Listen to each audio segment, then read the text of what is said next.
a lot of things have changed in your world over the last, 7 or 8 years. So why don't you start by telling us about joining LiveWell Capital? Like what made you do that? What's the relationship there? Yeah, so it really started with my friendship with Ben Bashir, which would seem obvious to those that really know us. We started around the same time together, so we know each other's businesses relatively well.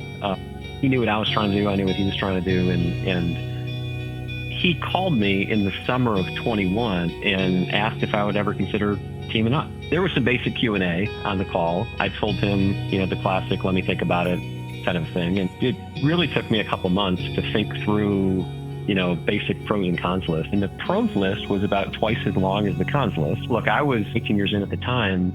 I was getting kind of tired building it by myself. So one thing I was thinking about was scale, right? There's that old proverb, like, if you want to go fast, go alone. If you want to go far, go together. We hit a lot of the big things that, you're supposed to hit at NM, but it was tiring. And I didn't really know how the next 10 or 20 or 30 years was going to go. And so scale was a big part of it.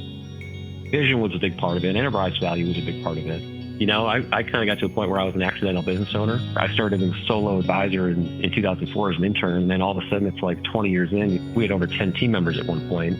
I didn't know a thing about HR. There's all these things that you're in charge of that you really had no training on. And looking at LiveWell, they already had systems built.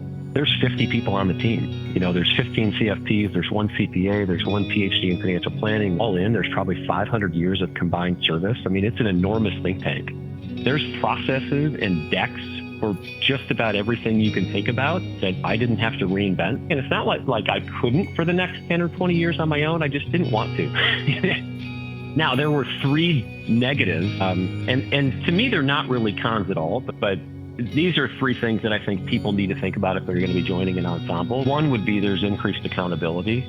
And I like accountability, but I couldn't just do whatever I wanted anymore. What you do matters to the firm, and what the firm does matters to you. So there's a whole new level of interdependence. Number 2 would be just change. Most people like the result of change, but they don't like the process of going through change. So compensation changes, new systems, new people, new rules, new playbooks. It gets complicated quick, and there's a lot of moving pieces. And I think the biggest thing for me or for anybody that's thinking about joining a team is ego. I got to a point where I was like, look, there's no reason to have this ego about me building something, having my name on the door. I never really wanted that. I wanted more of a vanity name. I didn't want my name on the door. So when Ben called, it was just for me, it was just the perfect time in my life. I think it's kind of fun to be in business with people you like. It's fun being in business with your friends. I feel rejuvenated now. I feel excited. I feel intrigued. And I think we can go far together. That's really why I did it.